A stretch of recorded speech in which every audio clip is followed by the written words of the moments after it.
Welcome to the Ugly Podcast. I'm your host, Lauren Alexander, she, they, and this is the place where creatives are encouraged to make messy, ugly art and let go of perfectionism.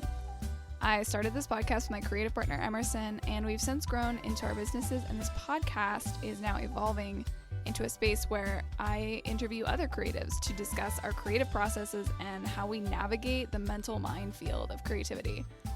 This podcast serves as a reminder that you and your art get to be whatever the hell you want to be, ugly and all.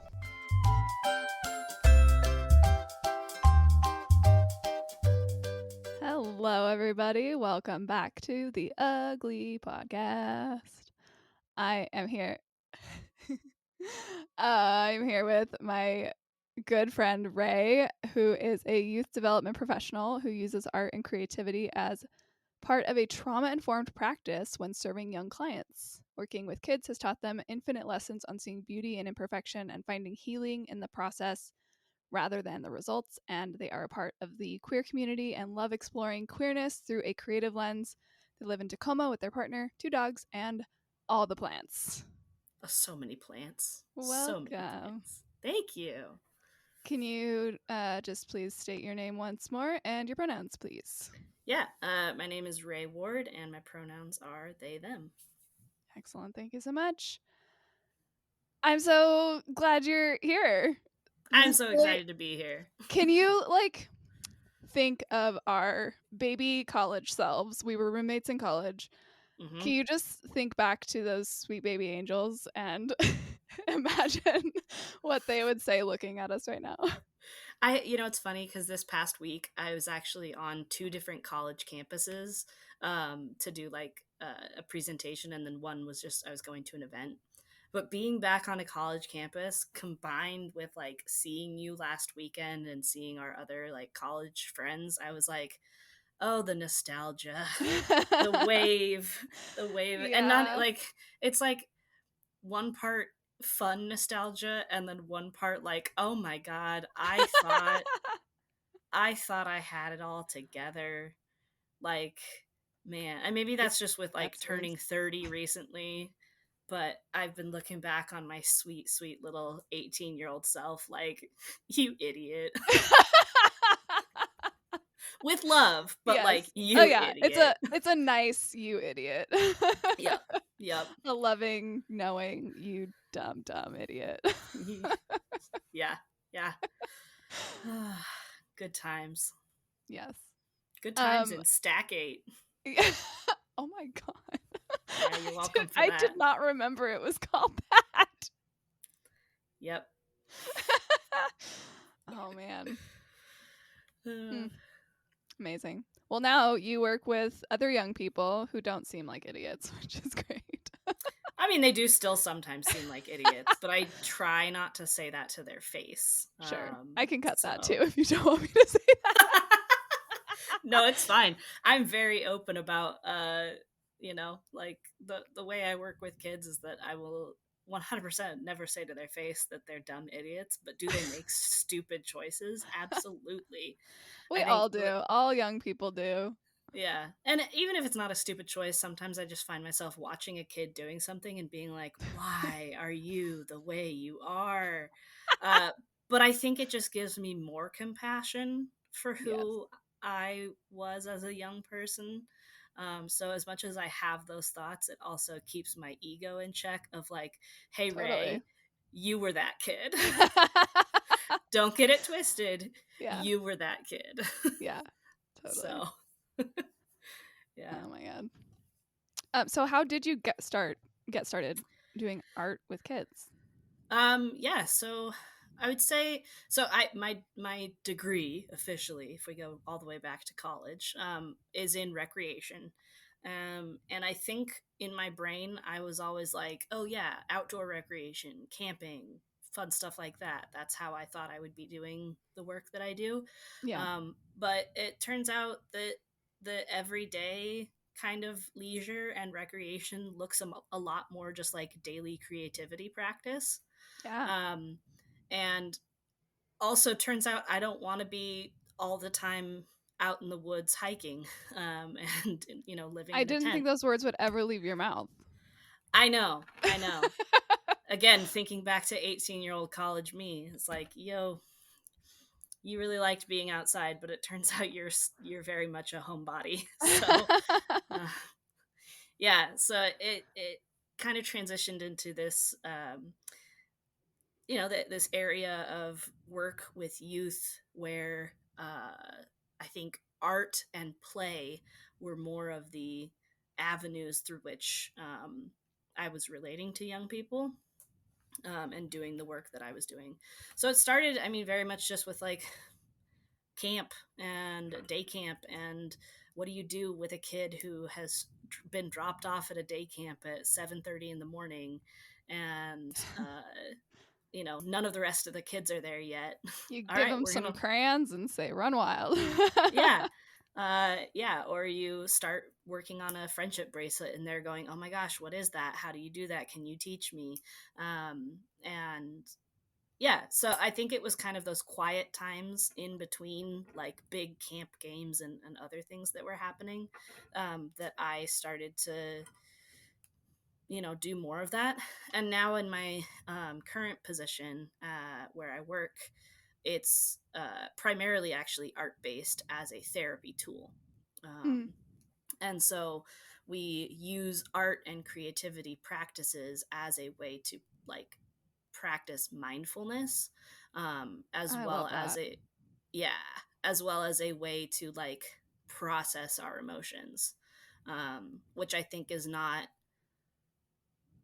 I don't know, if you had asked me when I was growing up, like, are you artistic? I probably would have told you no, right? Same. Yeah. I would have been like, no, I'm not an artistic person. Like, I can barely draw stick figures or like, but the way of looking at creativity through a therapeutic lens and art through a therapeutic lens, it really does not focus on any kind of an end product. The Yeah. focus is entirely on the process of what you're doing and how it is making you feel. Which I think is why I connected so much to the work that you're doing with this whole ugly art idea. Is that like, yeah, get away from the idea that there has to be a finished product of any kind, Yeah. um, and really just embrace that, like, it's the process of creating that is bringing healing and bringing just space. It's giving yourself space to think, and to process what you have gone through. Yeah. um, And to kind of like be more fully yourself. Cause yeah, like I feel like when I'm doing ugly art and I'm just like seeing what the first thing that comes into my head is, I get to know myself a little better. And yeah. especially that just like really silly part of me that wants to draw beans for an hour. Yeah, Like it it gives that part of me space to just be there and exist. And like I feel like those silly parts of ourselves that we don't really talk to very much as adults, um, right. they want to be seen and they want to have space. Absolutely. I think what I started this current job that I'm in back in January, and so a lot of people over the last few months have asked me like, "Oh, are you still liking your job?" And that's also in the midst of like seeing some of my other friends be in corporate America and Yep. are dying inside. Um, and I can honestly say that I love my job because I get to let those pieces out on a Mm-hmm. regular, frequent basis. And I think that corporate America is not built in such a way that lets people let out their silliness. Yeah. And we wonder why depression is so rampant and I mental illness know. is so rampant. I saw a meme actually on, I think it was this morning on Twitter, um, that was like, my boss is so rude. I got the zoomies at work and he wouldn't let me run around the office. And I love this idea because, like, if you have a dog, you know what zoomies are, right? It's when the dog just like their brain just goes boop and they just start running. And They they just just go. they run in circles, they zoom around, whatever they're going to do. And I think that like so much of corporate America and also like school, the way that school is structured and all that kind of stuff, like doesn't allow for space that humans are still just like weird little animals. Like we Yeah. need to run around and be weird and let the silliest parts of our brain have space. And so, like you said, if your brain for 30 minutes needs to just draw beans or write a really weird story about the adventures that your toaster went on, Yep. like, we don't get anywhere else to do that in a normalized way. Mm-hmm. So I love that my job normalizes it. Like, yeah, I do it primarily while working with kiddos, but I get so much out of it. Yeah. And I would say my team really does too. So the rest of the folks that also work with kids, I think we just have, I don't know, we have such a great way of talking about what we need in a given moment, and um, and just like processing those emotions of like, I'll be in my office for an hour or two and not really getting anything done, and I'll walk over to my boss and be like, "Hey, I need to go take a walk," um, or "Hey, do you want to come play a quick game of Mario Kart with me?" Because we have, like, in the kids' room, we have some video games, Yeah. um, and it's not it's not seen as procrastinating. It's not seen as unproductivity to be doing those things. It's seen as like, no, just get your wiggles out. Yeah. People Just do don't it. look at you like, did you see that Ray is playing Mario Kart right now? Can you Yeah. believe they're not working? Yeah. I literally, like, I was waiting for water to boil for a cup of tea one afternoon, and I grabbed the Switch from its dock, which is one of the reasons I love the Switch. Not that this is an ad for Nintendo, Yes, we're but I grabbed sponsored it. by Switch.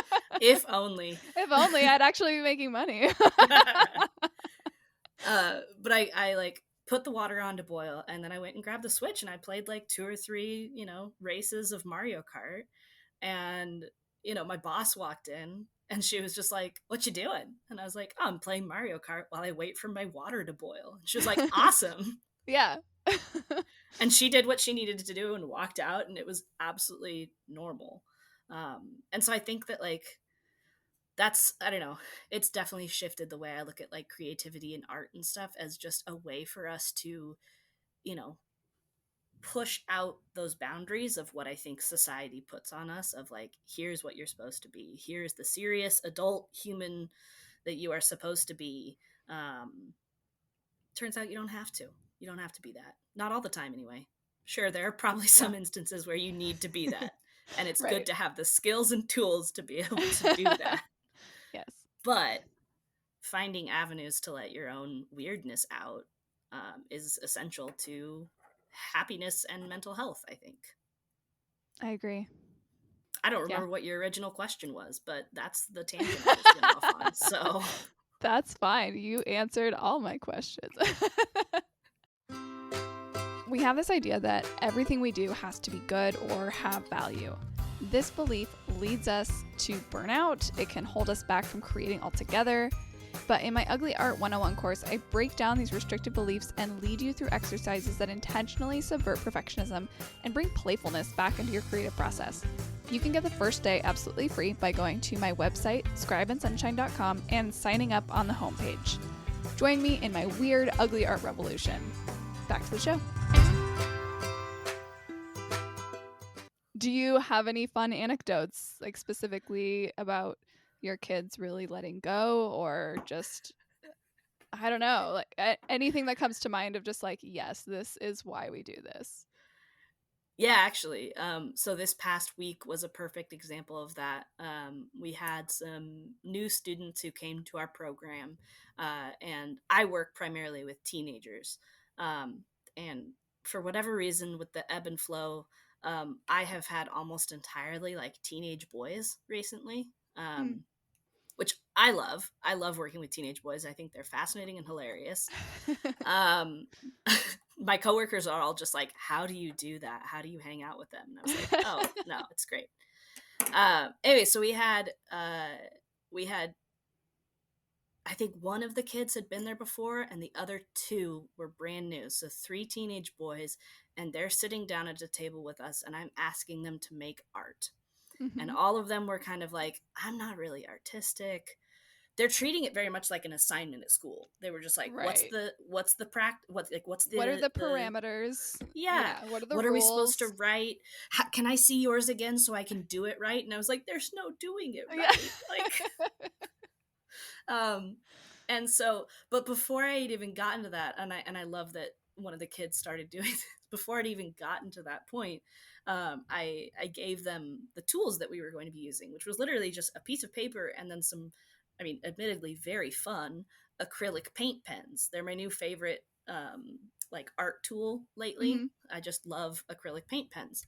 Um, they're the kind that, like, you know, you shake and then you have to like push the Oh, yeah, yeah, yeah. what do you The call little it? tip down. Yeah, the tip. You have to Yeah. push the tip down to make the actual paint flow out.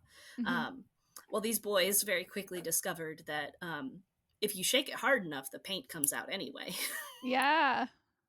And so we went from me starting to explain what the activity was supposed to look like to all three of them violently shaking my brand new acrylic paint pens onto mostly the paper, but also the table, and creating their own beautiful splatter art. Amazing. And honestly, they were so proud of it.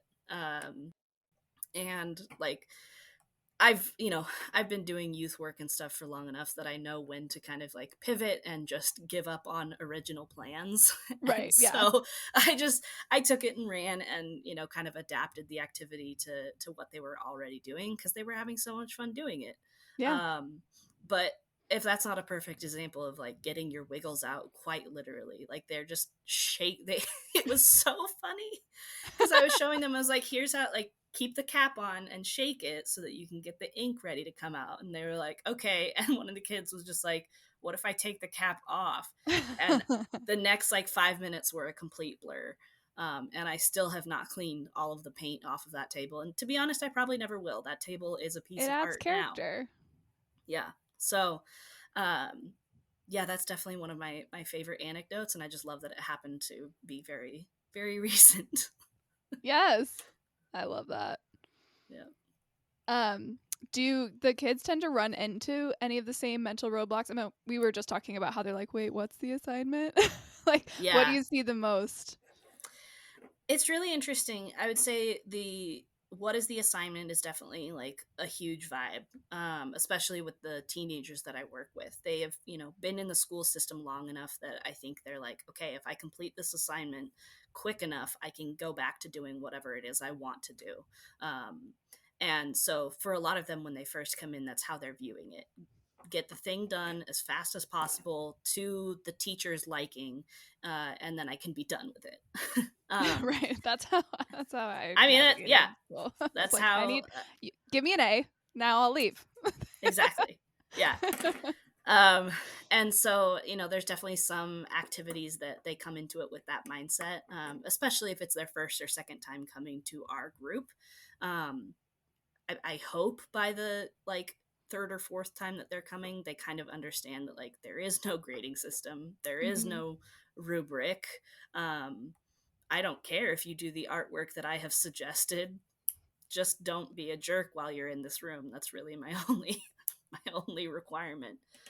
So I would say it's definitely that piece of it, coming in is just kind of this idea of like, eh, it's not that the students lack creativity. I think it's just that they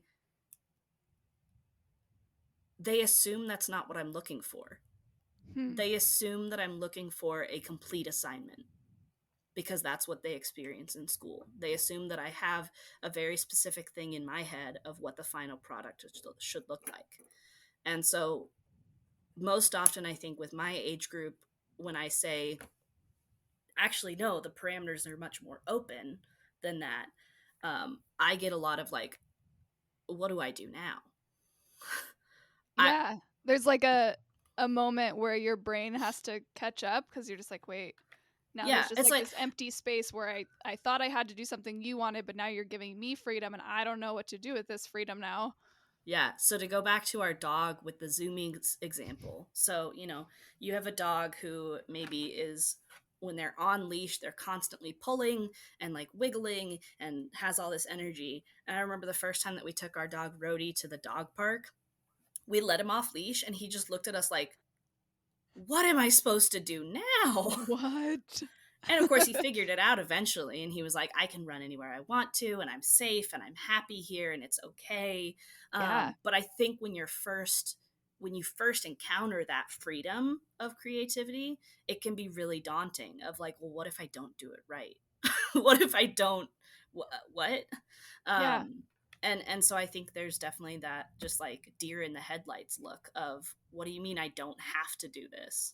And so I am figuring out still what that looks like to kind of introduce them to that space without it being that, you know, oh my god, I don't know what to do with this.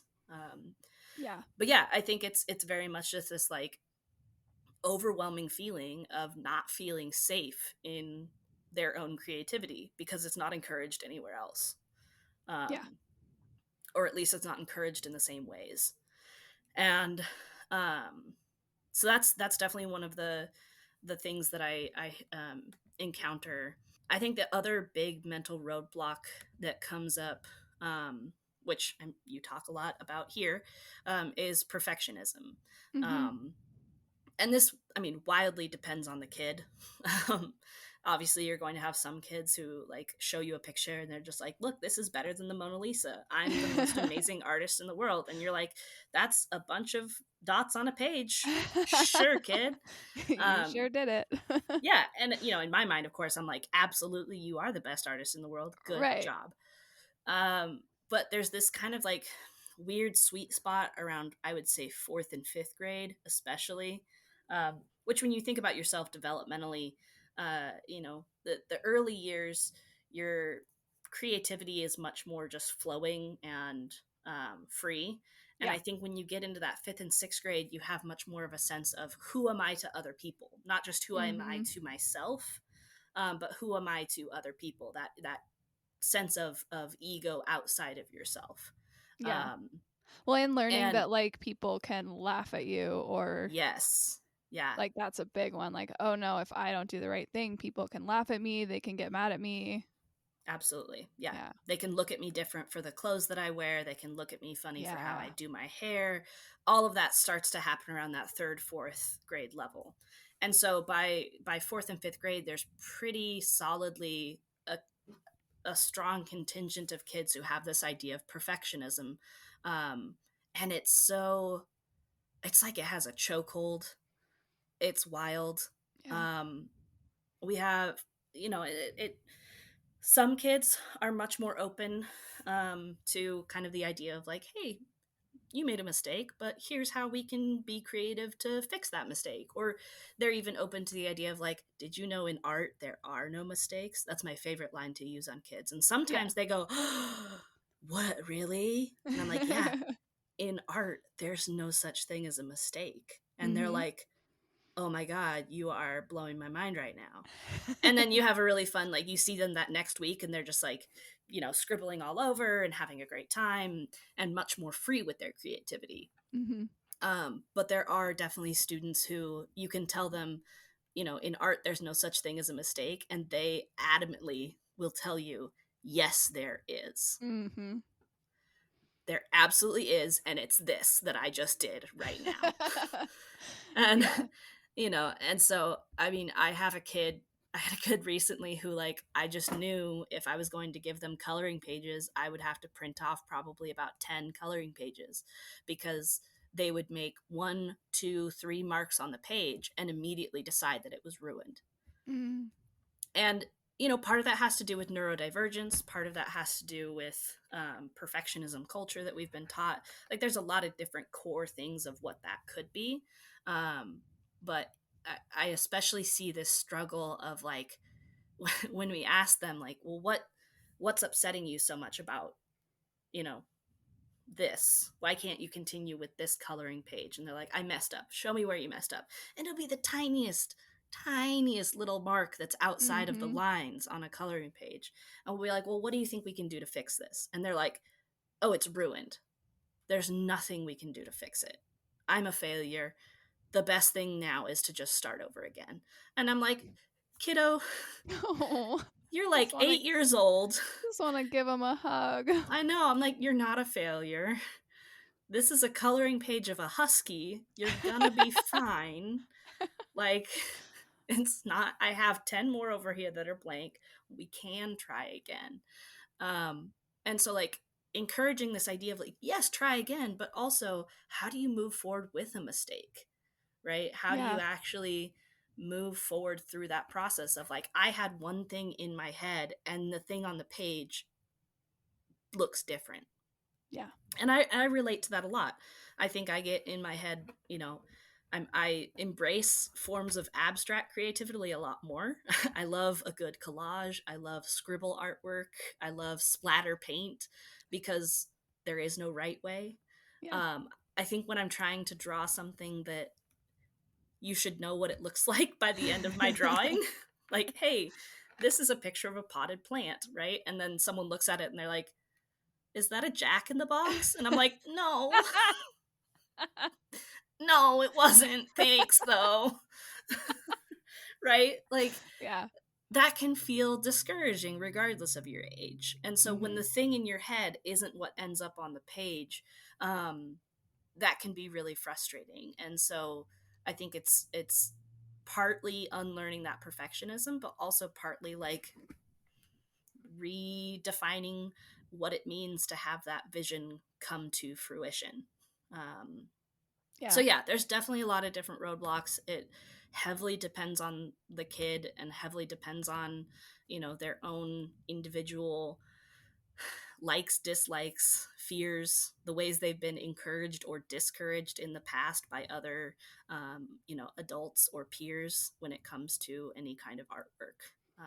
So yeah, it's really interesting, being the person who then helps students move through that, yeah.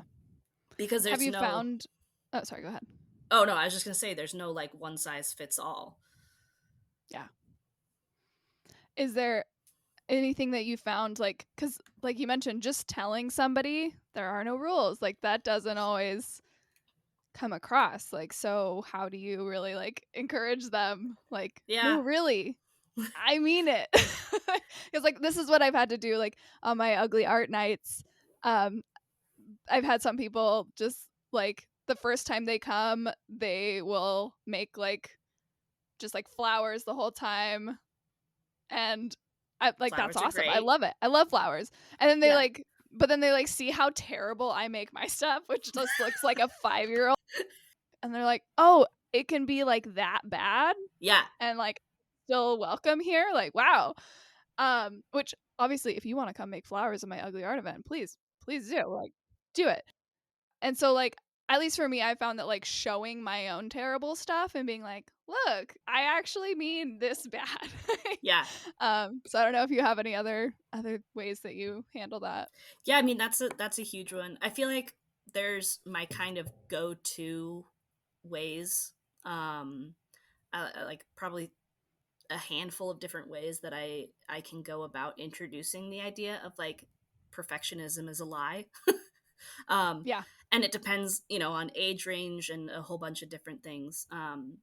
Some one student miraculously, when I said, hey, did you know that like there's no such thing as mistakes in art, that made sense to her. It clicked, it worked. The next week she came back and she was a like artistic madman, and she would like mess something up entirely and she'd be like, that's okay, I'll fix it by doing this, and like Oh, com- I love it. completely shifted how she was looking at her creative practice, which it was incredible to watch.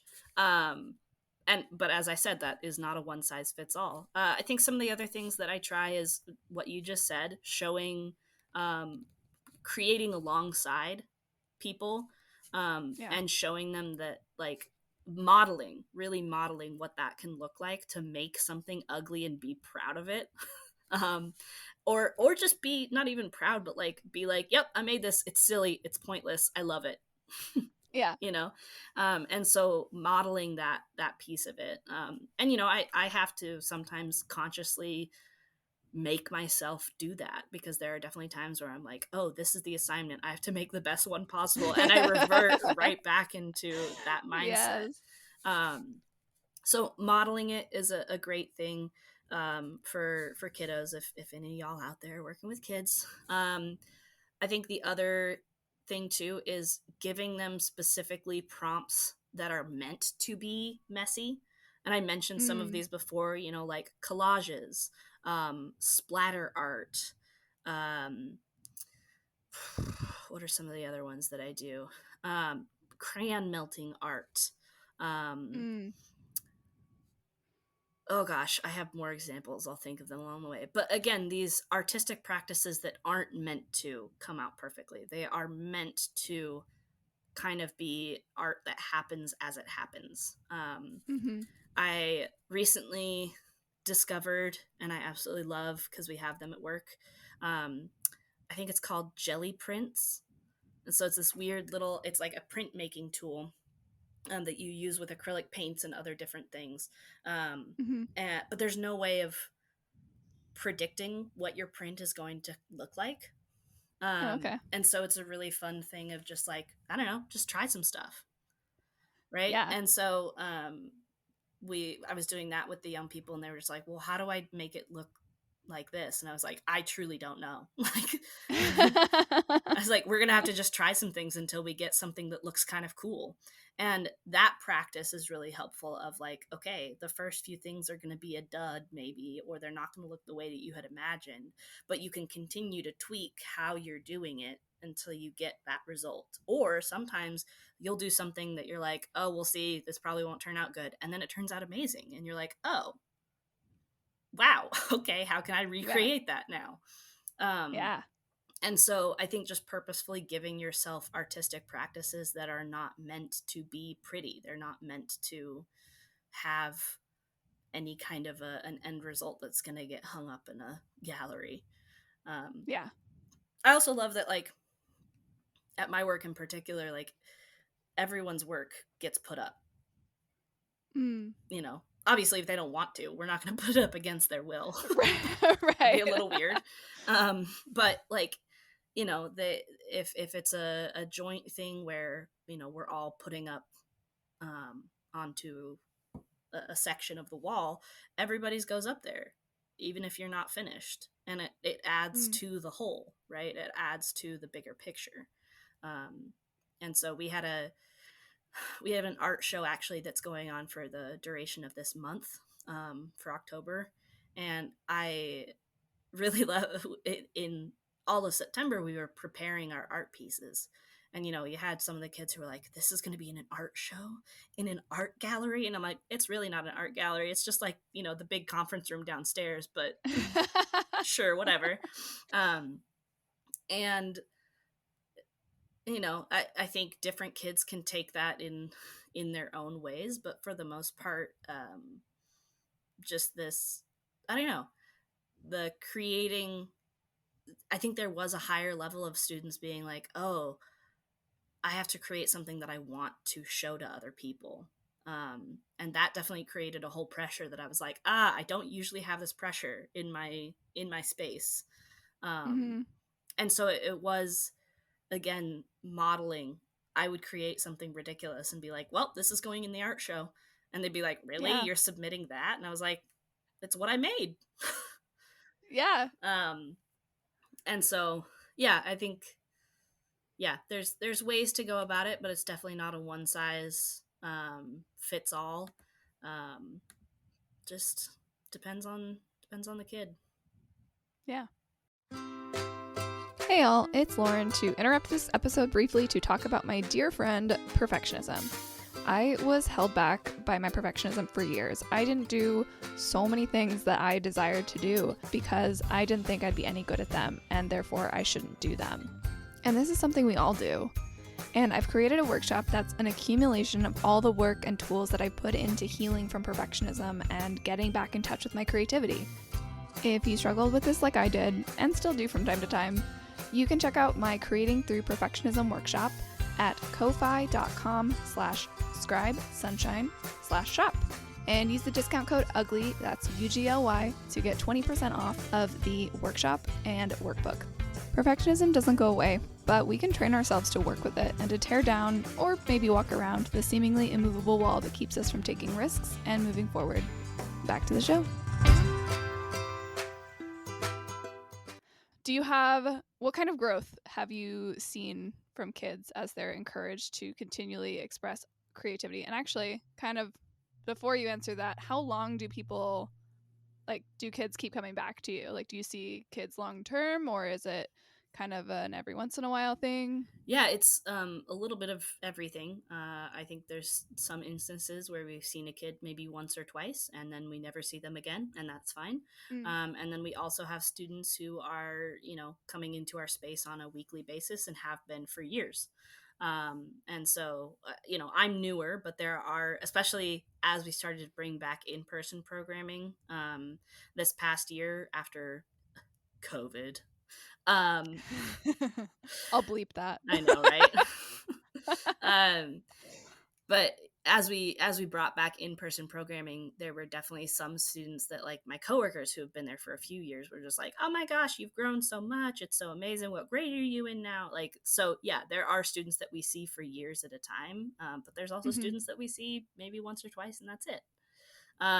Which makes it really hard to predict, like, what kind of an impact am I going to have, Right. or what kind of a, not even I, what kind of an impact are you going to get out of this time together? Um, but I would say there's definitely growth that I see. And it's so multifaceted, right? It's not just growth in their creative practice, but I mean, part of the reason I love working with kids is that oftentimes if they grow in one area, they're going to grow in a lot of different areas because they're still forming their sense of self and their sense of the world around them. Um, Ditto. and yeah, yeah. Um, yeah, turns out that never ends. But yeah, we had one student earlier on this year who, like, from the first time that he came, he was extremely closed off, didn't really want to have anything to do with anyone.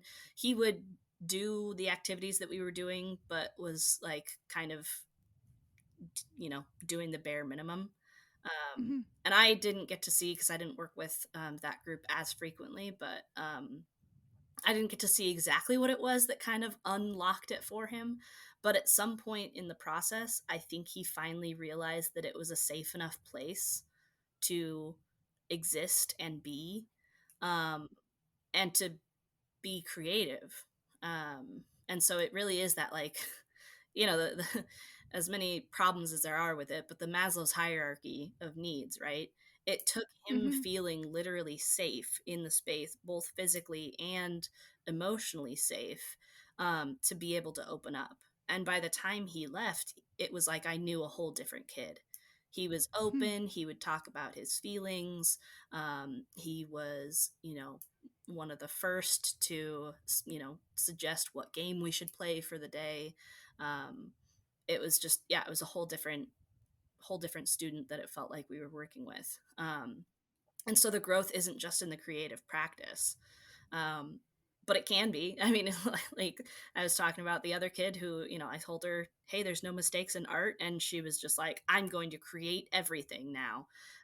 And she has been unstoppable. She's one of the ones that we see pretty much on a weekly basis, and it's always, I think, I went from seeing her get really frustrated at an activity, like she would get frustrated about an art activity that we were doing, or like really stressed that the time was coming to a close, like, okay, we have 10 minutes left to finish up your activity.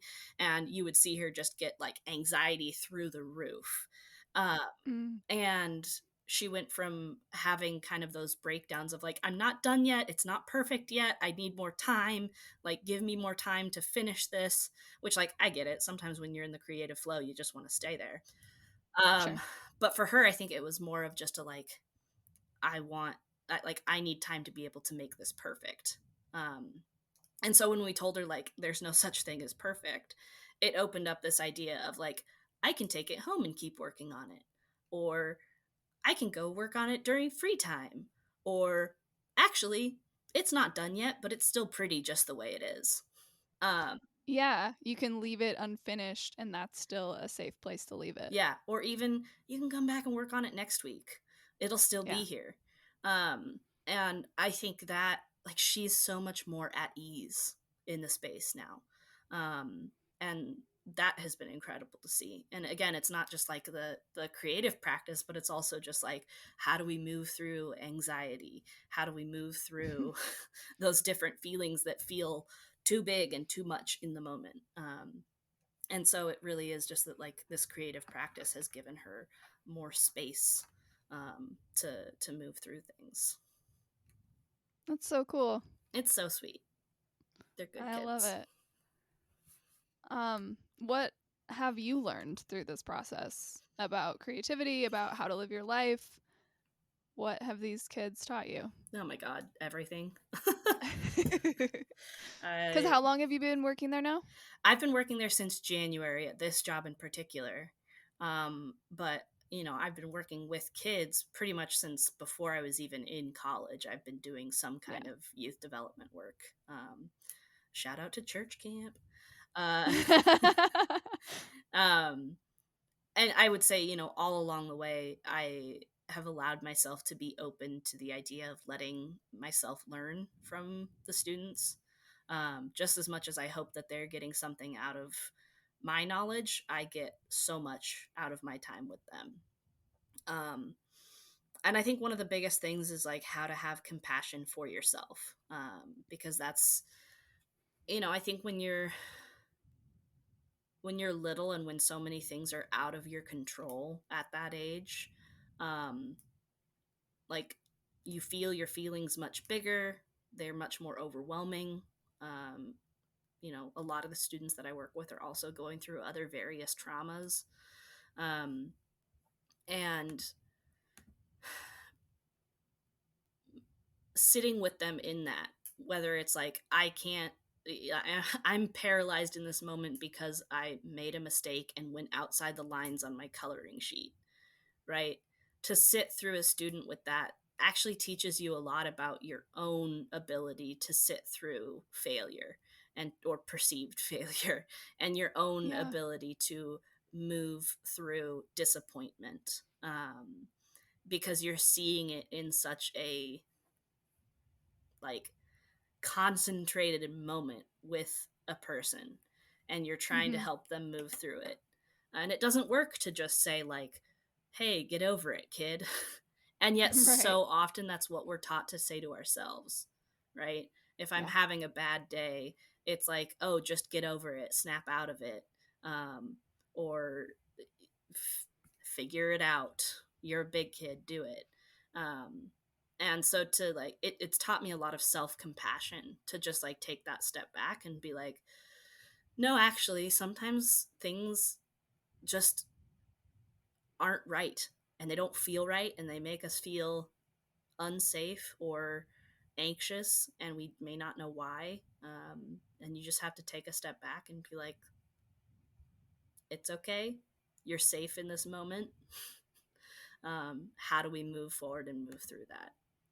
Yeah. um, I think, I mean, I've also just grown in my creative practice in terms of, um, you know, in order to model what imperfection looks like, that means I have to be imperfect. And Hmm. honestly, that's been amazing. Uh, like, I get to create really silly looking things. Um, but I also, in the process, have created a lot of really cool things. I think if you know, I say if you'd asked me as a kid if I was artistic, truly, if you asked me like a year ago if I was artistic, I would be like, not really. When Hmm. in reality, so much of my life is actually spent creating. It's just not necessarily like portraiture artwork. Right. Like, why? I don't know Yeah. why that's like the gold standard of what we consider artistic is like, can you draw a I face? know. No, I can't draw a face. Are you kidding? Like, no. But am I artistic in so many other ways? Yeah. Like, I mean, during during the early days of the pandemic, I took up linoleum cut printing, and Hmm. in my head I was still like, I'm not artistic. Literally, I'm making art. I was Yeah. doing paint by number just because it was something to do with my hands on the long winter days that we have in the Mhm. Pacific Northwest. And I was telling myself like, well, it's paint by number. I didn't make the painting, like the so it doesn't really count. Yes, it does. Yeah. I know we have such a limited view of creativity and Yeah, what it means to be creative and put our creative energy towards something. It's yeah. so limited. Well, I remember in the in the early days of this thing that you have created that is ugly art, um, doing that first challenge that you put together and just kind of like opening up myself to the idea that it wasn't actually just like visual art, but sitting down for an afternoon and just fiddling around on my guitar. It's art. Like, That day when we went to get brunch yeah. and you told me that you had this realization that like I'm going to tear up just thinking about it. I love But it. like you told me that me telling you to go make ugly shit Yes. like made you realize like, oh, I can make ugly anything. I Yes. can make ugly music. I was just like, yes, you get it. It's the light bulb moment of Yeah. like not everything you do has to have a purpose. It doesn't have to be good. It's just And it doesn't if it you doesn't enjoy have to be it, pen to paper either, or yes, marker it to doesn't. It paper, can or be paint to paint. Like it, I think that was really like such a huge realization. And I mean, not to like make you tear up even more, but I think I had been in such a rut during that time, because that was what, back in like March, Feb. I don't know how long things are. What is time? yeah. I know it was sometime in 2021. I don't really remember Yeah, when. yeah, sometime last year. We'll put it like that. Yeah. um, I had been in such a rut, and I realized that I hadn't really actually picked up my guitar in like months. I went from going to open mic nights and performing at open mic nights on a weekly basis before the pandemic to, because of the pandemic, unfortunately, not being able to do that and having not picked up my guitar for probably 9 months to a year. This thing that I Wow. loved to do. And just because I wasn't doing it in front of other people, like, and so, Yeah. like, having that conversation with you and getting to do some of the ugly art stuff that you introduced to me was this idea of, like, oh, I'm not doing it for other people. I'm doing Yeah. this because I love it and because I need it. And so I spent this beautiful, it was like a gorgeous day. And I like opened up my front door and sat on my porch and played my guitar, much to the chagrin, I'm sure, of my neighbors. Um, and I just like, for probably 45 minutes just played nothing and everything. There was no specific song I was playing. I wasn't trying to like, do a cover or write anything. It was just sitting down and playing an instrument that I love. Um, Yeah. and I was like, oh my God, I have not done this in a long time. Why have I been keeping this from myself? Yeah. um and I think that goes, full circle back to this idea of like, we got to get our wiggles out. We're just weird little human worms, and we got to get our wiggles out. And that looks different for every single person. For some people that means painting. For some people that means picking up a guitar. For other people, maybe that means making a choice to brew up a cup of tea and go sit outside with intention for 10 minutes and watch the world around them. Like, art doesn't have to be art in the sense that we think it is. Art can be, well, I don't, this was what we were talking about over text the other day that I loved, which was this idea of like performance art. If you get into performance art, then it opens up a whole other category of what art can look like. Um, Yeah. and so, like, Emerson talks about this as like improvisation for your life. yes. Yeah, literally just like, instead of going through what your brain, like what motions you think you're supposed to, what if you actually listened to your own needs and your own wants and desires and did what that looked like? Yeah. Um and for me, sometimes that means sitting down and playing a video game. It's still it's me improving. It's me saying this in this moment is what I choose and want to do. And other Mhm. times it's nope, I want to pick up my guitar and I want to have a little fun with that. And then other times it's I just want to go sit outside with my dogs and watch, the squirrels fight in my neighbor's tree. And like I think it opens up this idea of like just getting to be creative with our own lives that is so much more freeing than thinking, all right, I wake up, I eat breakfast, I go to work, I come home, I make dinner, I go to bed. Like, if we Yep. can think more about our daily choices as improv, and as performance art, it, for one, it becomes more fun. Yeah. But for another thing, I think it allows you to connect with a piece of yourself that deeply desires to be seen and heard and listened to, and often gets pushed to the wayside. Yeah. You get to actually decide in that moment, what do you really want to do? How do you really want to express yourself right now? Yeah. Ah, so good. So good. I could keep talking to you about this forever, but Well, and we haven't we're even, I mean, we had a whole other subsection about creativity and gender, which is a whole different conversation that we can I have, know. but we'll save that for I'll another have to have day. you yeah, I'll have to have you back on here. You, me, and Emerson will be great. Oh my god, yes. Oh, I can't wait. Um that'll be so good. Okay, so what is something ugly you made this week or recently? um, oh man, I knew you were going to ask this question and I totally had something ready. Um, and now I can I'm, go first if you need to think. yeah, you go first. I know I had something.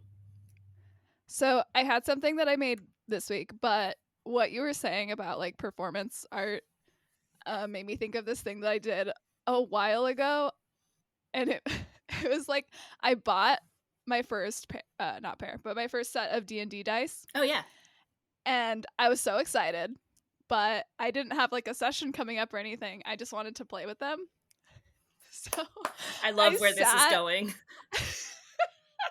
I sat at my table and I just started like saying a story out loud of like, okay, I have this character and I don't even remember the name of the character.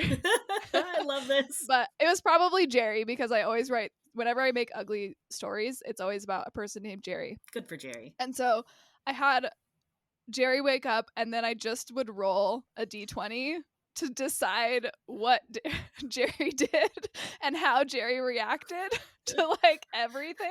Jerry makes coffee, rolls a nat 1, spills the coffee all over themselves.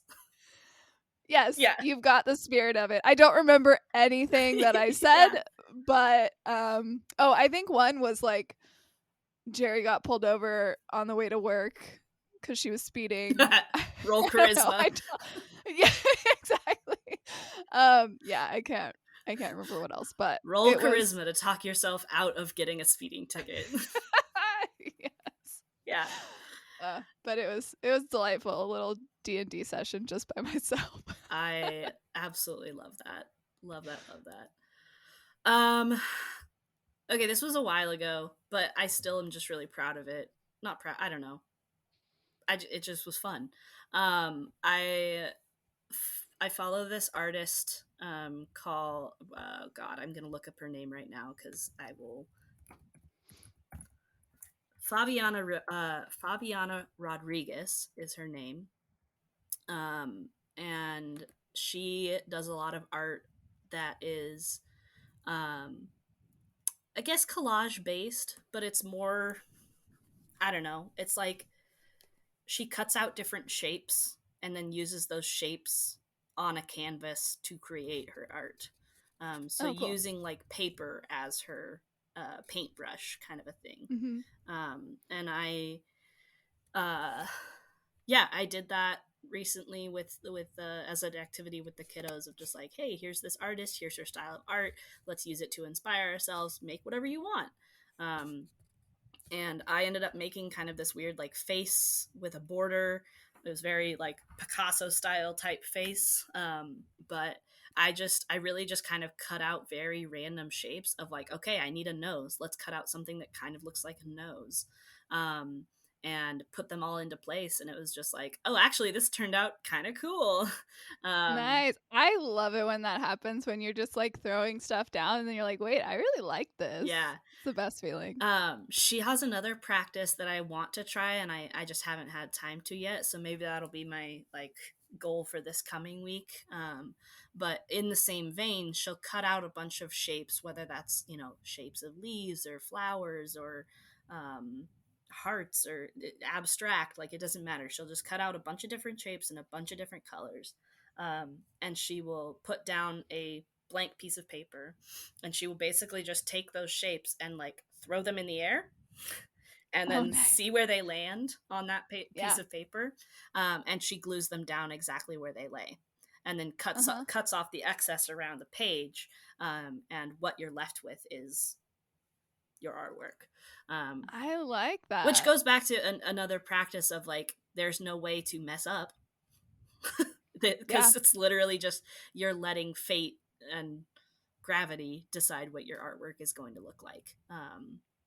So I gravitate a lot towards those, I think, when I'm trying to just like get myself started on creativity and creative pieces. So but yeah, Fabiana Rodriguez, her artwork is amazing and has been really inspiring me lately. Awesome. I will have that linked in the show notes. Sweet. And I will definitely start following her. I feel so fancy. You just said you would have something I said linked in the show notes. Linked in the show notes.